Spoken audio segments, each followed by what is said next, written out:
நெறிவாழ வருஞான தவமுனிவர் வாகீசர் வாய்மைத்திகள் பேருலகில் ஒரு நாவுக்கு உரை செய்ய ஒண்ணாமை உணராதேன். திருநாவுக்கரசு திருநாவுக்கரசு திருநாவுக்கரசு என்ற அந்த நாமம் சிறப்புடையது. எதனால அந்த நாமம் சிறப்புடையது? தொண்டினாலே சிறப்புடையது. என்ன தொண்டு? உழவார தொண்டு. அப்ப அந்த கைத்திரு தொண்டு என்று சொல்லக்கூடிய அந்த கைத்திரு தொண்டினை எப்படி செய்ய வேண்டும், அது எவ்வாறு பயனளிக்கும் என்பதை காட்ட வந்தவர் நாவுக்கரசர். நால்வரிலே ஞானசம்பந்த பெருமான் ஞானம் விளங்குவதற்கு உயிரின் பக்குவத்திற்கு தகுந்தாற் போல தாய் குழந்தைக்கு பால் ஊட்டுவது போல ஊட்டியவர் ஞானசம்பந்தர். அது ஞானசம்பந்தனுடைய தனி நிலை. நாவுக்கரசர் எப்படின்னா பணி செய்தல், தொண்டு எப்படி செய்யணும், ஒரு உழவார பணி எப்படி செய்யணும், கோயிலில் பணி எப்படி செய்யணும், திருக்கோயிலிலே நம்முடைய பணி எவ்வாறு விளங்க வேண்டும் என்பதை காட்டுவதற்காக வந்தவர் நாவுக்கரசர். அப்படி திருநாவுக்கரசர் எப்படி பணி செய்வார்னு சொன்னா, மேனி முழுக்க திருநீர் பூசியிருப்பாராம். அந்த திருநீர் அவர் உழார பணி செய்ய செய்ய வேர்வை கொட்டி கொட்டி வெந்நீர் எல்லாம் நீரோடு கலந்து மணல் மாதிரி திரிஞ்சு ஓடுவோம். அப்ப எந்த அளவுக்கு வேர்வை சிந்தி அவர் அந்த உழவார பணி தொண்டு செஞ்சிருக்கார். நாம என்ன பண்றோம்? கொஞ்சம் வெயில் அடித்தாலும் நிழல் எங்க இருக்குங்க அப்படின்னு நிழல்ல ஒதுங்குவோம். அப்படியே நிழல்ல ஒதுங்குனா பஸ் எங்க இருக்குங்க அப்படின்னு, நிழலுக்கு அந்த பக்கம் பஸ், நிழலுக்கு ஒதுங்கி பஸ்ஸுக்கு ஒதுங்கி பஸ்ஸுலேருந்து வீட்டுக்கு ஒதுங்கி எஸ்கேப் ஆகி போயிட்டே இருக்கும். ஏன்னா உடம்பு அப்படி நமக்கு பழக்கலை. நம்ம உடம்பு எப்படி பழக்கி வச்சுருக்கோம்னா, நல்ல சொகுசா ஒன்றுமே இந்த உடம்புக்கு ஆகாமல் மேனிக்கு ஒன்றும் ஆகக்கூடாது இந்த உடம்புக்கு, அப்படி பழகி வச்சுருக்கோம். ஆனால் அப்படி பழக்கினதுனால என்ன ஆகுதுன்னு கேட்டிங்கன்னா, லேட்டர் ஸ்டேஜில் நமக்கு தான் ப்ராப்ளம். எல்லா வியாதியும் வர்றதுக்கு காரணம் என்னன்னா, நம்ம மூதாதையர்கள்லாம் பார்த்தீங்கன்னா அவ்வளோ ஸ்ட்ராங்காக 90 வயசு ஒருத்தருக்கு பாடி படி கட கட கட கடன்னு ஏறுறாரு. எவ்வளோ வயசுங்க? 90 இயர்ஸ். 25 வயசு 30 வயசு மாடிப்படியிலையா ஏறுறோம்? லிஃப்ட் இல்லைன்னா அந்த அந்த பில்டிங்கே போகிறதில்ல. ஃபர்ஸ்ட் ஆஃப் ஆல் வந்துட்டு எந்த ஆஃபீஸில் லிஃப்ட் இருக்கோ அந்த ஆஃபீஸில் தான் வேலையை வாங்க. ஒரு உடம்பை வருத்துவது இல்லை, உடம்பை நாம் பேணுவது இல்லை அப்படிங்கிறதுக்கு உழவார பணிங்கிறது உடம்பை வருத்தி செய்யறது. எந்த அளவுக்கு அவர் வருத்தி செஞ்சிருக்காருங்கிறதுக்கு ஒரு குறிப்பு சொல்றாரு ஒரு பாட்டில். எவ்வளோ தூரம் உழவார பணின்னு சொன்னால் மெட்டிகுலஸ்லி எவ்வளோ தூரம் அதை பணி செஞ்சிருக்காரு அப்படிங்கிறதுக்கு அவரே பதிவு செய்கிறார். ஒரு இடத்துல சொல்றார், இறைவனுக்கு மலர் தொண்டு செய்யணும். அப்படி மலர் தொண்டு செய்யும் போது நாம போய் மலர் பறிச்சு இறைவனுக்கு போடணும். அதுதான் பாலிசி. யார் பாலிசியை ஃபாலோ பண்ற? பாலிசியை ஃபாலோ பண்ணா நாம எங்க உட்கார்ந்துருக்கோம். கொள்கை என்ன அப்படின்னு சொன்னா, நம்முடைய தோட்டத்துல பெருமானுக்குன்னு அந்த அந்த செடியை வச்சு அதுலேருந்து பூவை பறித்து பெருமானுக்கு அதை மலரை சாத்தணும். அதுதான் முறை. வெளியில் வாங்குகிறோம், முழம் எவ்வளவு, உதிரிப்பூ எவ்வளவு, முழம் வாங்கினா காஸ்ட்லியா, உதிரியாக வாங்கி நம்ம போட்டால் காஸ்ட்லியா, அது எது எக்கனாமிக்கலாக ஒர்க் ஆகுதோ பேரம் பேசி பெருமானுக்கு அதை ஒதுக்கிடுறோம். இப்போ நாவுக்கரசர் என்ன பண்றாரு? நந்தவனம் போறாரு. நந்தவனம் போய் பூவை எப்படி பறிக்கணும்னு சொன்னா, பூ மொட்டாவும் இருக்கக்கூடாது, மலர்ந்தும் இருக்கக்கூடாது. எப்படி இருக்கணும்? மலர்ந்தும் மலராம இருக்கணும். எப்படி இருக்கணும்? மலர்ந்தும் மலராம. எங்க மலரணும் அது அப்படின்னா, பறிச்சு பெருமான் திருவடியில போட்டா அங்க மலரணும். அப்ப அந்த ஸ்டேஜில் இருக்கிற பூ. இப்ப இந்த ஸ்டேஜில் இருக்கிற பூவை எப்படி கண்டுபிடிக்கிறது? விடிய காத்தால போறாரு, நாவுக்கரசர் விடிய காத்தால போய் இந்த பூவை ஆய்ந்து, இந்த மாதிரி ஸ்டேஜில் இருக்கிற பூவை ஆய்ந்து அதை எடுத்து பெருமான் திருவடியில் அதை சாத்தணும். அதுக்கு எதை பயன்படுத்துவார்னா, தன்னுடைய விரல் நகம் இருக்குல்ல, இந்த விரல் நகம் இதுதான் அதை கண்டுபிடிக்கக்கூடிய பாயிண்டர். இந்த நகம் இந்த 2 நகத்தை வச்சுக்கிட்டு அந்த பூவினுடைய ஸ்டேஜ் என்ன, மொட்டா இருக்கா, மலரப்போகுதா, மலர்ந்ததா அப்படிங்கிறத விடிய காத்தால 5 மணி 4:30 5 மணிக்கு போய் பண்ணணும். சூரிய வெளிச்சம்லாம் இருக்காது. அந்த டயத்துல தான் அந்த பூ அப்படி இருக்கும். அப்ப அந்த பூவை பறிக்க போகும்போது கண்ணு தெரியாததுனால வெளிச்சம் இருக்காது, டார்க்கா இருக்கும் அந்த நந்தவனம். அப்ப என்ன பண்ணுவாரு, கையில அந்த நகம் இருக்கு இல்லையா, இதை வச்சு அந்த பூவை ஆய்வாராம். அப்படி ஆய்ந்து ஆய்ந்து ஆய்ந்து ஆய்ந்து ஆய்ந்து ஆய்ந்து மலரை பறிச்சு நான் பெருமானுக்கு போட்டேன் அப்படின்னு அவரே பதிவு செய்யறார். சகமலாது அடிமை இல்லை, தானலாது துணையும் இல்லை. அப்படி நான் மலரை எடுத்து எடுத்து எடுத்து எடுத்து போட்டேன் இல்லையா, அப்ப என்ன ஆச்சு, எஃபெக்ட் என்ன ஆச்சுன்னாரு, இந்த கட்ட விரல் நகமோ ஆள்காட்டி விரல் நகமோ, இந்த 2 நகம் இருக்கு இல்லையா, இந்த 2 நகமும் தேஞ்சு போச்சான். நகம் வேரண்டர் ஆகிற அளவுக்கு பூவை பறிச்சிருக்காருன்னு சொன்னா எவ்வளவு பறிச்சிருப்பாரு, எவ்வளவு நேரம் பறிச்சிருப்பாருன்னு யோசிச்சுப்பாரு. இந்த நகம் தேயணும்னு சொன்னா எதனால தேஞ்சுது, இருக்கிறதுலயே சாஃப்ட் பூ சாஃப்டா இருக்கிற பூவு இது எப்படி எந்த ஸ்டேஜ்ல இருக்குன்னு பார்க்கறதுக்காக அந்த பயன்படுத்தியது இந்த நகம். அப்ப நீங்க பாருங்க, அந்த நகம் தேயுது அப்படின்னு சொன்னா எவ்வளவு பூ அவர் எடுத்திருப்பாரு, இல்லை எவ்வளவு நேரம் ஆய்ந்திருப்பாரு, எவ்வளவு அந்த பெருமானுடைய திருவடியில அந்த பூவை சாத்தியிருப்பார். சகமலாதடிமை இல்லை, தானலாது துணையும் இல்லை, நகமெலாம் தேய நான் மலர் தொழுது தூவி. அப்ப உழார பணியில என்ன தேயணும், உழார பணியில என்ன தேயணும்,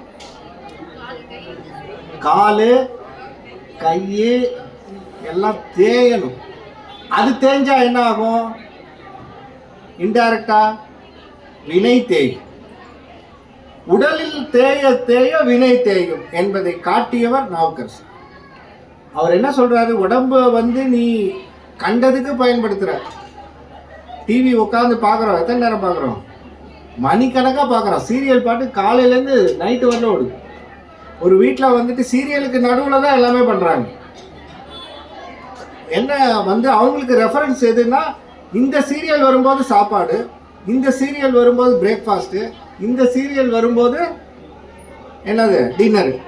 எதோட ரெஃபரன்ஸு, டைம் ரெஃபரன்ஸ் இல்லை, சீரியல் ரெஃபரன்ஸ். இவ்வளவு தூரம் இந்த உடம்பை நம் மற்ற விஷயங்களுக்கும் நம்ம 99% அதுக்கு தான் பண்ணும். அவர் சொல்கிறார் 1% 99% ஈக்குவல் பண்ணும். எதுனா உழவார பணி.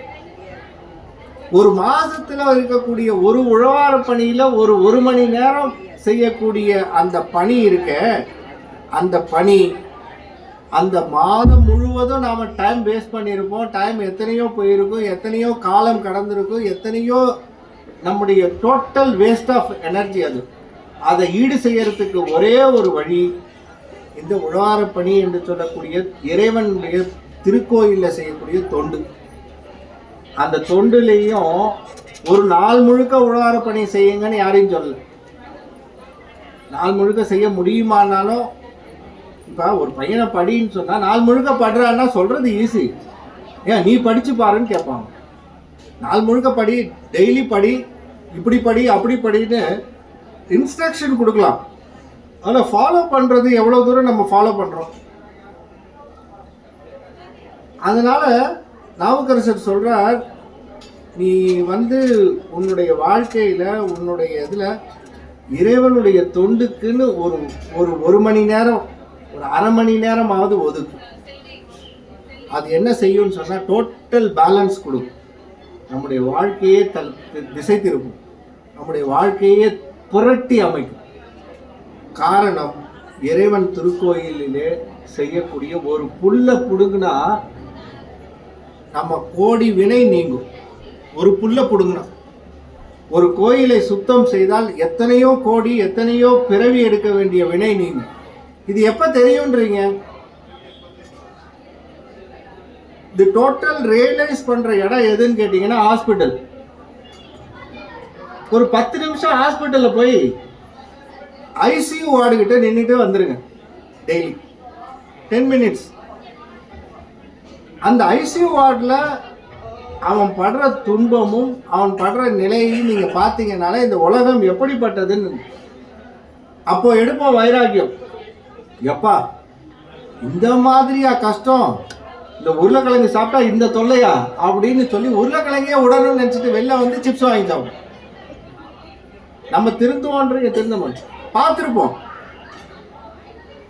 இது எதுக்குன்னா அப்பப்போ ஃப்ளாஷ் பாயிண்ட் மாதிரி காமிச்சிட்டு போவார் பெருமாள். ஒரு ஃப்ளாஷ், அது எந்த ஃப்ளாஷ்ல எது ஒர்க் ஆகுதுன்னு தெரியாது. ஏதாவது ஒரு ஃப்ளாஷ், ஃபியூஸ் ஆன பல்பு பார்த்துருக்கீங்களா? ஃபியூஸ் ஆன பல்பு ஃபிலமெண்ட் இருக்கும். அது ஒரு டங்ஸ்டன் ஃபிலமெண்ட் இல்லையா? பல்புல ஃபிலமெண்ட் இருக்குன்னு யாருக்கு இப்போ தெரியுதுன்னு, எல்லாம் எல்இடி பல்பாக வந்துருச்சு. ஃபிலமெண்ட் பல்பு, டங்ஸ்டன் ஃபிலமெண்ட்டு உள்ள பல்பு இருக்கும். நாங்கள் சின்ன வயசில் என்ன பண்ணுவோம்னா, பல்பு ஃபியூஸ் ஆகிடும். பல்பு ஃபியூஸ் ஆன உடனே அந்த ஃபிலமெண்ட் உள்ளே இருக்கிற அது என்ன பண்ணும், தொங்கி ஆடிட்டு இருக்கும். தட தட தட தடன்னு ஆடிட்டு பார்த்துருக்கீங்களா? இப்போ புது பல்பை வாங்குன்னு சொன்னால் நாங்கள் என்ன பண்ணுவோம்னா, அந்த ஃபிலமெண்ட்டை அப்படி மேலே தலைகீழாக வச்சு இந்த பக்கம் இருக்கிற அந்த ஃபிலமெண்ட்டை அந்த பக்கம் இருக்கிறத அப்படி ஒட்டிக்கும். ஒட்டினோன்னே என்ன பண்ணோம், அப்படி அதை ரொம்ப ஆட்டக்கூடாது, நேராக கொண்டு போய் அப்படி ஃபிட் பண்ணிட்டீங்கன்னா பல்பு எரிய ஆரம்பிச்சு. ஃபியூஸ் ஆன பல்பை எரிய வச்சுட்டேன் அப்படின்னு காமி. அந்த மாதிரி ஆடிக்கிட்டே இருக்கும் நம்மளுடைய வாழ்வு. அப்பப்போ ஃப்ளாஷ் கொடுத்துக்கிட்டே இருப்பார் பெருமான். ஏதாவது ஒரு ஃப்ளாஷ் கொடுப்பாரு, இப்போ திருந்துறானா பார்ப்போம். அடுத்த ஃப்ளாஷ் கொடுப்பாரு, இப்போ திருந்துறானா பார்ப்போம். இன்னொரு ஃப்ளாஷ் கொடுப்பாரு, இப்போ திருந்துறானா பார்ப்போம். இப்படி வந்துக்கிட்டே இருக்கும்போது ஏதோ ஒரு ஃப்ளாஷ்ல எப்படி உடஞ்ச அந்த டங்ஸ்டன் இழை ஒட்டுறது போல நம்முடைய வாழ்வு ஏதாவது ஒரு சமயத்துல டக்குன்னு ஒட்டிக்கும். அதுதான் டேர்னிங் பாயிண்ட். இவ்வளோ நாளாக இந்த உழவார பணின்றதே எனக்கு தெரியாது சார். உழவார பணிங்கிறது இப்படியா? இது நீங்கள் இந்த சிவராத்திரியில் இங்கே சொன்னீங்க இல்லையா, அதுக்கப்புறம் தான் உழவார பணின்னு ஒன்று இருக்குது, கோயிலில் தொண்டுன்னு ஒன்று செய்யலாம் அப்படின்ட்டு ஜஸ்ட் லைக் தட் வந்தேன் சார். இன்னைக்கு டோட்டலி ஐம் டெடிகேட்டட் டு உழவார பணின்னு சொன்னவர்கள் எத்தனையோ பேர், கோடிக்கணக்கான பேர். பர்சனல் எக்ஸ்பீரியன்ஸில் சொல்கிறேன். ஒன்றுமே தெரியாது, ஒன்றுமே இல்லை அப்படின்னு ஜஸ்ட் லைக் தட் வந்தேன் சார். கேட்டேன், ஆமாம் நீங்கள் ஏதோ சொன்னீங்கன்றது ஜஸ்ட்டு அதை ஆராய போனேன் பாருங்க, இது இப்படி இருக்கா அப்படின்னு தெரிஞ்சு உள்ளே அதில் டோட்டலி டெடிகேட் ஆனவர்கள் இருக்குங்க. யார் அதை பண்ணுறது அப்படின்னா, அதான் நாவுக்கரசர் சொல்கிறார், இந்த தொண்டு என்று சொல்லக்கூடிய தொண்டுக்கு உள்ள நீ வந்துட்ட அப்படின்னு சொன்னால் அது உன்னை ட்ரைவ் பண்ண ஆரம்பிச்சிடும். ஃபஸ்ட்டு உள்ளே வர்றது தான் கஷ்டம். ஆனால் அதுக்கு உள்ளே வந்துட்டோன்னு சொன்னால் அது ட்ரைவ் பண்ணி அவரே கூட்டிகிட்டு போவார். நெக்ஸ்ட்டு என்னன்னு அவரே காட்டுவார். அடுத்த மாதம் உழவார பணி எங்கே அப்படின்னு கேட்போம், நாமே கேட்போம் எங்கே போகிறீங்க அப்படின்ட்டு. அப்போ அதனுடைய தொடர்ச்சி, அதனுடைய தன்மை அப்படியே தொடர்ந்து வரும். அப்படிங்கிற அந்த நிலையில் தொண்டு என்பது ரொம்ப முக்கியம் வாழ்க்கையில். இறைவன் திருக்கோயிலிலே செய்யக்கூடிய தொண்டு என்பது முக்கியம் என்பதை காட்ட வந்தவர் நாவுக்கரசர். அதாவது நாவுக்கரசருடைய அந்த சிறப்பு, நாவுக்கரசரை பற்றி சிந்திக்கின்ற பொழுதெல்லாம் அவருடைய திருநாமம் அவ்வளவு தூரம் வலிமையானதற்கு காரணம் என்னன்னா, அவருடைய தொண்டு அந்த அளவிற்கு உழவார தொண்டு. 81 வயசுல உழவாரத்தை எடுத்துக்கிட்டு இங்கேருந்து கைலாயம் வரையிலும் அதை எடுத்துட்டு போனார்னு சொன்னால் அந்த ஒரு பணி அது யாராலையும் எண்ணி பார்க்க முடியாத அளவிற்கு தன்னுடைய வாழ்வை, உடம்பு தேயுது. அம்மா சொன்னாங்க, உண்மையிலேயே தேஞ்சுது. நகம் கால் தேயுது, சதை தேயுது, எல்லாம் செய்யுது. சொன்னார் வந்து, இவ்வளவு தேஞ்சு இவ்வளவு பண்ணி இந்த கைலாயம் போய் பார்க்கணுமா இந்த கடவுளை? இந்த சிவபெருமான நீ எங்கே இருக்கிற இடத்துல உட்காந்துக்கிட்டு நீ சிவபெருமானை பார்க்கறத விட்டு எதுக்கியா இந்த உனக்கு வயசான நேரத்தில் உடம்பு தேஞ்சு கை தேஞ்சு முட்டி தேஞ்சு நீ போகணுமா? போகாது. உடனே ஒன்று சொன்னார், என் உயிர் போனாலும் சரி, என் உயிர் போனாலும் சரி, என்னுடைய இந்த உடல் கைலாயத்துக்கு போகாமல் நீங்காதுன்னு. அப்ப எந்த அளவிற்கு உறுதி பாருங்க. அந்த உறுதி எடுத்தவர் அப்பர் பெருமான். அந்த உறுதி எப்படின்னு சொன்னா, அரசனே வந்து நிக்கிற ஆள் அனுப்புறான், கவர்மெண்ட்ல இருந்து ஆர்டர் வருது, அரசன் அப்படி அத்தனை பேர் வந்து நிக்கிறான், அரெஸ்ட் பண்ணி கூட்டிட்டு போறது. போடான்ற நாமார்க்கும் குடியல்லோம் நமனை அஞ்சோம் ஏமாப்போம் பிணியறியோம் நடலை அல்லோம். யார்கிட்ட வந்து யார் கேட்கிற? யார் அரசன்? ஓ அரசன் யார்? அரசன் என் அரசன் சிவபெருமான். இந்த அரசனுக்கு வந்துட்டு எத்தனை வருஷம்? 5 வருஷமா, 10 வருஷமா, 15 வருஷமா? அவ்வளவுதான். இவரு காலகாலத்துக்கு இவர் அரசன். இந்த அரசனுக்கு தான் நான் பணி செய்வேன், இவருக்கு நான் பணி செய்ய மாட்டேன், திரும்பி போனேன். அந்த அளவிற்கு அவருக்கு அந்த உறுதி, அந்த மனதிலே இருக்கக்கூடிய அந்த உறுதியை கொடுப்பது நாவுக்கரசனுடைய பதியங்கள், நாவுக்கரசனுடைய அந்த சொல் உறுதி, நாவுக்கரசன் தொண்டினுடைய உறுதி. அதனால ஞானசம்பந்தர் ஞானம், அந்த ஞானம் பெறணும்னு சொன்னா ஞானசம்பந்தர் நினைத்தீங்கன்னாலே போதும், அத்தனை ஞானமும் வரும். இறைவனுடைய அந்த வழிபாடு, இறைவனுடைய அந்த இறைவனை பற்றிய அந்த சிந்தனை, இறைவனை பற்றிய எல்லா வகையான ஞானங்களையும் கொடுப்பவர் ஞானசம்பந்த பெருமான். ஞானசம்பந்த பெருமானுடைய அந்த நெறியும் ஞானசம்பந்த பெருமானுடைய நிலையும் எக்ஸாபிடன்ட் என்று சொல்லக்கூடிய நிலையிலே, ஒரு பெரிய ஒரு நிலையிலே நாம் அடைய வேண்டும் ஞான நிலையிலே அப்படின்னு சொன்னா ஞானசம்பந்த பெருமான் ஜஸ்ட் லைக் தட் கொடுத்துருப்பார். ஞானசம்பந்த பெருமான் திருவடியை வணங்கினால் போதும், எல்லா எக்ஸாமும் கிராக் பண்ணலாம். சிஏ கிராக் பண்ணலாம், ஐஏஎஸ் கிராக் பண்ணலாம், ஐபிஎஸ் கிராக் பண்ணலாம், எல்லாத்தையும் ஞானசம்பந்தரனுடைய மட்டும் கையில் நம்ம அவருடைய திருவடியை மட்டும் தொழுதா போதும், அப்படி அவருடைய ஞானம் விளங்கும். ஆனால் நாவுக்கரசர் எப்படின்னா தொண்டு, பணி செய்யணும், தொண்டு செய்யணும், சர்வீஸ். என் கடன் பணி செய்து கிடப்பதே தன் கடன் அடியனையும் தாங்குதல் என்பது நாவுக்கரசர்.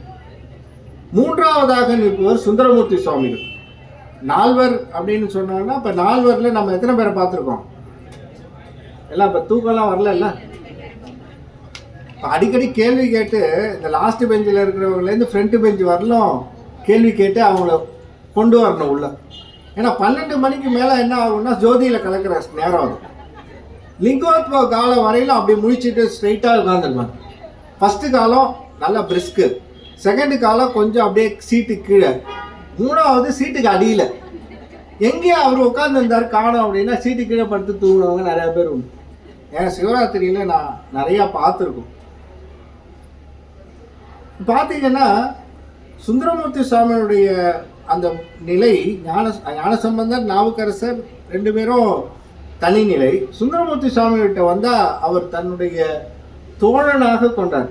யார? சிவபெருமான். ஃப்ரெண்ட்ஷிப் என்று சொல்லக்கூடிய நிலையிலே தன்னுடைய தோழன் என்ற நிலையிலே தோழன். வீட்டில் எது இல்லைனாலும் நாம் என்ன பண்ணுவோம்? வீட்டில் ஏதாவது இல்லைன்னு சொன்னால் காசு கொடுத்து வாங்கிட்டு வருவோம், எதாவது பண்ணுவோம். இவர் எங்கேயும் போக மாட்டார்.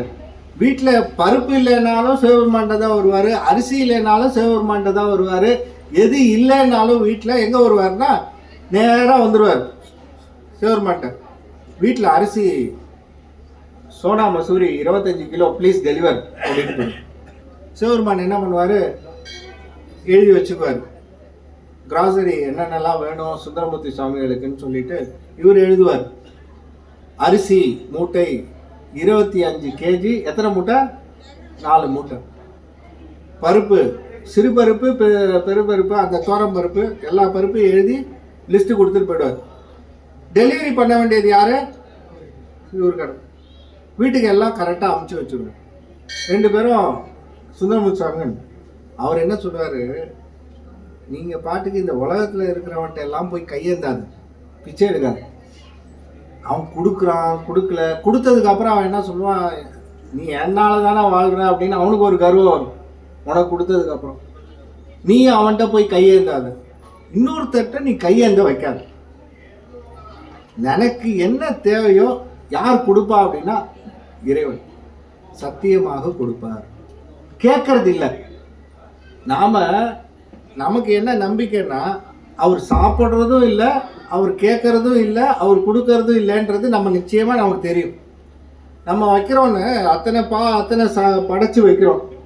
யாராவது ஒருத்தர் இறைவன் பெருமான் சாப்பிடுவாரு, உண்மையிலேயே சாப்பிடணும் அப்படின்னு நினைச்சு அதை படைக்கிற மாதிரிலாம் இல்லை.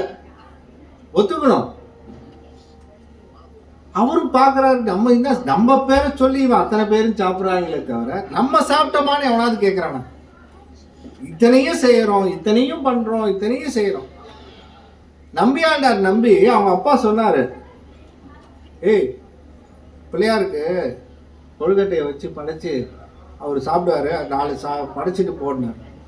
எப்பவும் அப்படித்தானே நம்ம சொல்லுவோம். சாஸ்திர சம்பிரதாயத்துக்கு நம்பியாண்டார் நம்பி அவருடைய தந்தையார் என்ன சொன்னாரு, நான் எப்பவும் செய்வேன், இன்னைக்கு நீ போய் ஒரு 4 கொழுக்கட்டை வச்சு பிள்ளையாருக்கு படைச்சிட்டு சாப்பிட்டு வச்சுட்டு வாடா அப்படின்னு. உண்மையிலேயே நம்பிட்டாரு பிள்ளையார் சாப்பிடுவாருன்னு. இவர் நம்பியாண்டார் நம்பி அவங்க அப்பா சொன்னார்னு கொழுக்கட்டையை எடுத்துட்டு போய் பிள்ளையாருக்கு முன்னாடி வச்சுட்டு சாப்பிடு அப்படிங்கிறார். என்ன அப்பா சாப்பிடுன்னு சொன்னாரு, உண்மையிலேயே பிள்ளையார் சாப்பிட மாட்டேங்க. என்னையே நீ சாப்பிட மாட்டேங்கிறிய, நீ சாப்பிடுவேன்னு சொன்னாரு அப்பா. அழ ஆரம்பிக்குது குழந்தை. சாப்பிடு சாப்பிடு சாப்பிடுன்னு. பார்த்தாரு பிள்ளையார், தாங்க முடியலடா இவன் தொல்லை, இவ்வளவு தூரம் சாப்பிடு சாப்பிடு சாப்பிடுன்னு சொல்லி இப்படி தொல்லை பண்றானே அப்படின்னு சொல்லிட்டு உண்மையிலேயே எடுத்து சாப்பிட்டாரு. அப்பாட்ட வந்து சொன்னாரு, என்னடா பிள்ளையாருக்கு படைச்சியா? படைச்சாரு, நல்லா சாப்பிட்டாருப்பா பிள்ளையார். என்னடா விளையாடு, உண்மையிலேயே சாப்பிட்டாருப்பா பிள்ளையார். அப்ப நாம பெருமானிடத்துல அன்பு செலுத்தி நீ சாப்பிடுன்னு சொன்னாதான் அவர் சாப்பிடுவாரு. அவர் ஒன்றும் இல்லாதவர் இல்லை, எல்லாம் அவர் கொடுத்தது. அவர் கொடுத்ததையே நம்ம அவருக்கு கொடுக்கணும். எல்லாம் யார் கொடுத்ததுன்னு நினைச்சிட்டு இருக்கீங்க? இங்க இருக்கக்கூடிய ஒவ்வொரு அணுவும் ஒவ்வொரு நிலையும் யாரோடது? நம்மளது எதுவுமே கிடையாது, எல்லாம் அவரோட. அவருடையது அவருக்கே கொடுப்பது எப்படின்னா, மகன் தந்தைக்கு கொடுப்பது போல. அப்பா கிட்டே காசை வாங்கி அப்பாக்கே கிஃப்ட் கொடுக்கும். அப்பாத காசு தான், ஆனா அப்பா கிஃப்ட் கொடுத்தா அப்பா என்ன நினைப்பாரு? ஆஹா அப்படின்னு ரொம்ப சந்தோஷப்படுவார்ல. அந்த மாதிரி இறைவன் மகிழ்கின்ற ஒரு நிலைதான் அவருடைய. அதுபோல சுந்தரமூர்த்தி சுவாமிகள் சொல்றாரு, எல்லாத்துக்கும் போயிட்டு நான் யாருக்கிட்டையும் நிக்க மாட்டேன். நான் போனா பெருமான்கிட்ட போவேன், வேணும்னு கேட்பேன், கொடுப்பார், வாங்கிட்டு அவ்வளவுதான். அப்படியே வாங்குறாரு. என்னென்னலாம் வாங்கினேன்னாரு, 10 புக்கு இறந்துண்டு பலபதிகம் பாடி பாவையரை கிரிபேசி படிராடி திரிவீர் செத்தார்தம் எலும்பணிந்து சேவேரி திருவீர் செல்வத்தை மறைத்து வைத்தீர் எனக்கொரு நாள் இறங்கி. இவர் எப்படின்னா டிராமா போடுறதுல இவர மாதிரி ஒரு ஆள் வேஷதாரி யாரும் இல்லை. சிவன் நீங்க போனீங்கன்னா காசே இல்லாத மாதிரி உட்கார்ந்துட்டு இருப்பாரு. ஒரு 10 பைசா இல்ல, ஒரு கடங்கார மாதிரி உட்கார்ந்துட்டு இருக்கணும், ஒரு வேஷம் போடணும்னா இவரை மாதிரி வேஷம் போடுற ஆள் கிடையாதுப்பா. சுடுகாட்டில் ஆடுற மாதிரி இருப்பாரு. ஒன்னு என்ன சொல்லுவா, அவரே பாவாங்க சுடுகாட்டில் ஆடிட்டு இருக்காரு. நல்ல ஒரு இடமா கிடைச்சுதான், மேடை கிடைச்சுதான் ஆடுறாரா? இல்லையே, சுடுகாட்டில் ஆடிட்டு இருக்கிறார். எலும்பும் சாமலையும் பூசிக்கிட்டு இருக்கிறாரு, எலும்பு பூத்துட்டு இருக்கிறாரு. இவருக்கு போய் இவர்கிட்ட என்னங்க காசு இருக்க போகுது? காசு இருக்கிறவரெல்லாம் நல்லா மலை மேல இருக்கிறார், அவரை போய் பிடிப்போம், அவரை போய் பார்த்தா காசு கிடைக்கும். இவர்கிட்ட ஒண்ணும் கிடைக்காது. சுந்தரமூர்த்தி சொல்றாரு, எப்பா இவர்கிட்ட இருக்கிற சுவிஸ் பேங்க் அக்கௌண்ட்ல இருக்கிற மாதிரி வேற யார்கிட்டையும் கிடையாது. அத்தனை அக்கௌண்ட், அத்தனை ஃபோர்ஜரி, அத்தனை வச்சிருக்கிறார். என்ன ஒண்ணுமே தெரியாது அவருக்கு. ரிலீஸ் பண்றது யாருக்கு எப்ப ரிலீஸ் பண்ணுவாருன்றது யாருக்கும் தெரியாது. நீ இவர் வெளி வேஷத்தை பார்த்து மயங்கிடாதன்னு. செல்வத்தை மறைத்து வைத்து எனக்கொரு நாள் இறங்கி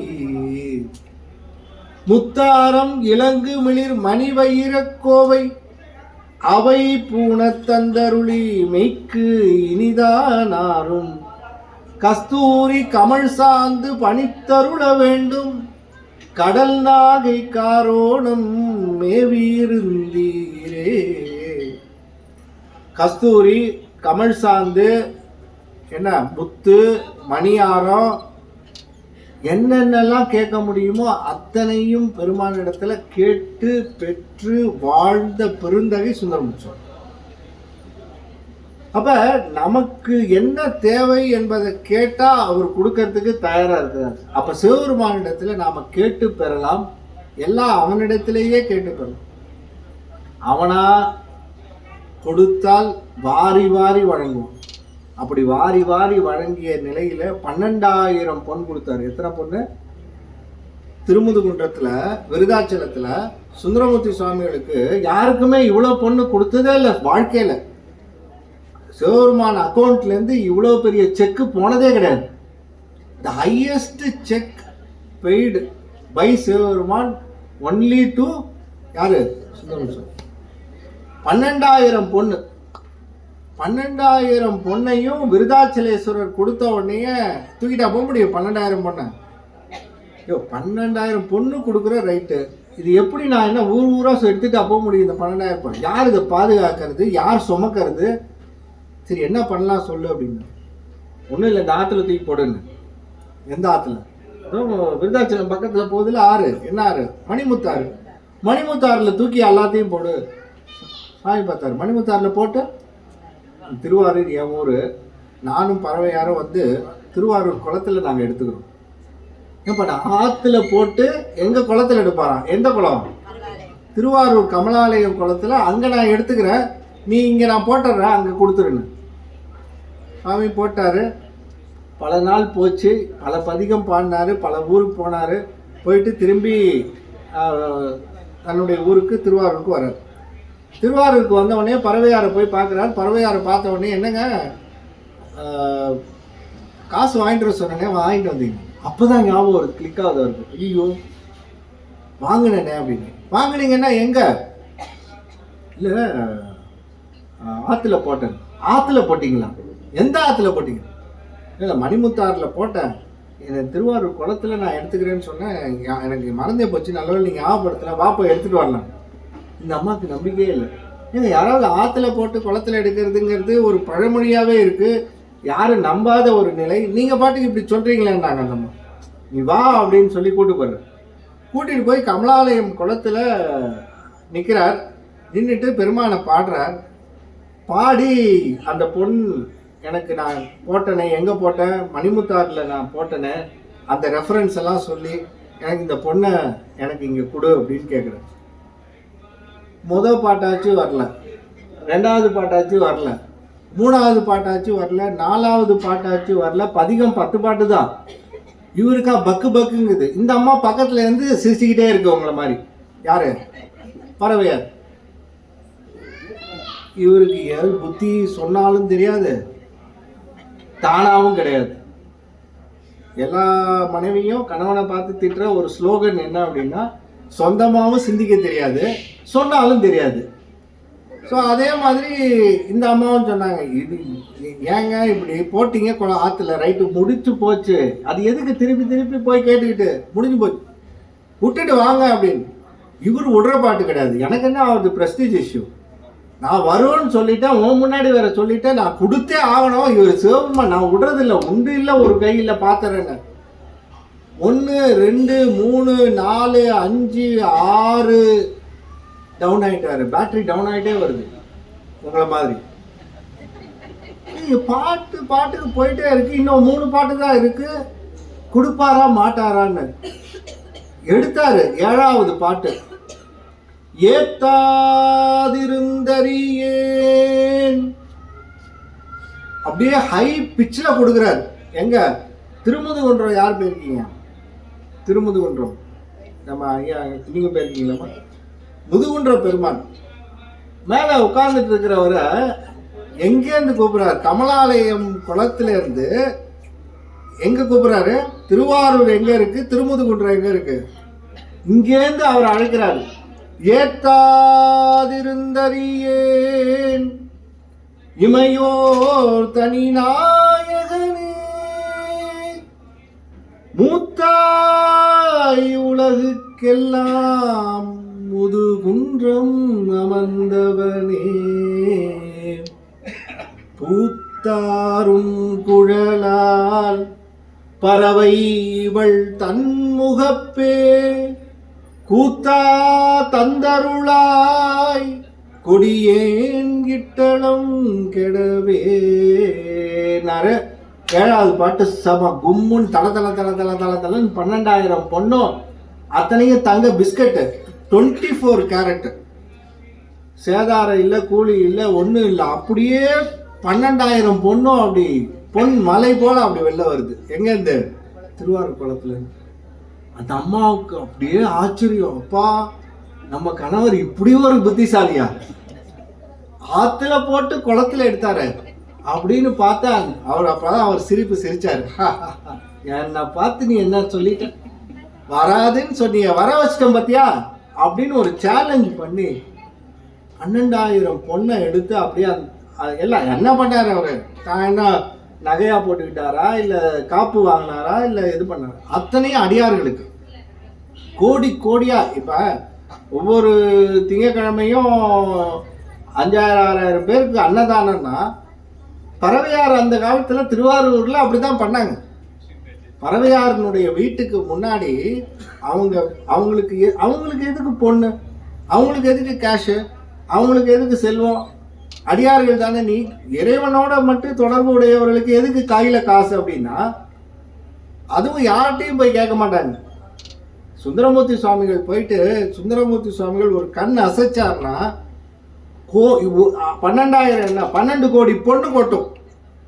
அடுத்த நாள் அவருடைய வீட்டில் 12,000 பொண்ணு இல்லை 12 கோடி 12 லட்சம் கோழி பொண்ணு கொட்டும். ஒரு கண்ணை செஞ்சாருன்னா போதும், அத்தனை பேர் கொடுக்கறதுக்கு தயார்.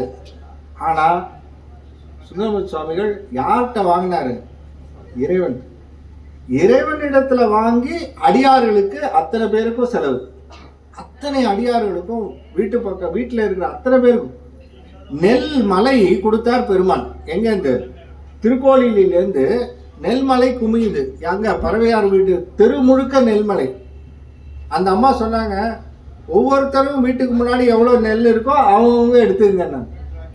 அத்தனை பேருக்கும் சாப்பாடு, அத்தனை பேருக்கும் கண்டினியூஸா. பங்குனி உத்திர திருவிழாவா சுந்தரமூர்த்தி சுவாமியுடைய பறவையார் வீட்டுக்கு போனா போதும், தடபுடலாம் நடக்கும். இது அத்தனையும் அடியார்கள் தொண்டுக்கு தான் அவர் செலவு செஞ்சாரே தவிர இந்த 12,000 பொண்ணை வச்சு அவர் ஒன்றும் வீடு கட்டல, சொத்து எழுதல. அப்போ சுந்தரமூர்த்தி சுவாமிகளுடைய தொடர்பு எப்படிப்பட்ட தொடர்பு நம்முடைய சுவாமியோடு அப்படின்னா சிவபெருமானோடு அந்த தோழமை என்ற உறவு.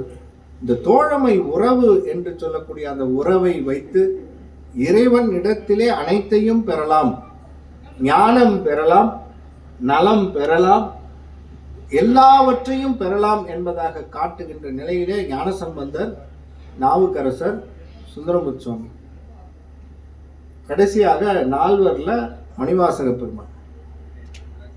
10 நிமிஷமா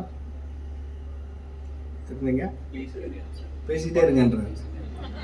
இப்ப அங்க அமைதியான இங்க ஏறிடுச்சு. இப்ப மணிவாசக பெருமானுடைய தன்மை எப்படின்னா அவர் ஒரு யூனிக் ஃபீச்சர். மணிவாசகர், திருவாசகம், மணிவாசகர். இப்ப நம்ம 3 பேரை பார்த்தோம், திருஞான சம்பந்தர், திருநாவுக்கரசர், சுந்தரமூர்த்தி சுவாமி. இது ஒரு தனி பேக்கேஜ், 2 days 3 nights. இப்ப அடுத்த பேக்கேஜ் எப்படின்னா இது ஃபாரின் டூர், அட்ராக்டபிள் டூர், ரொம்ப மலிவான விலையில யூரோப் டூர்.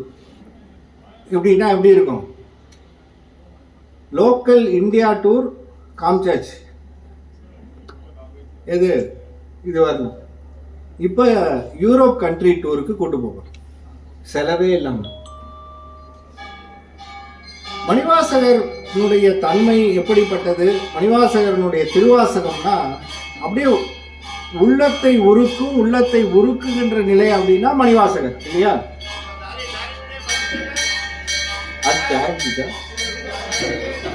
அதே ரோட்டா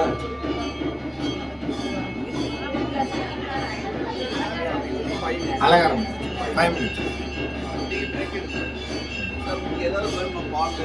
இல்லைங்க. காஃபி கொடுத்தாங்க. காஃபி கொஞ்சம்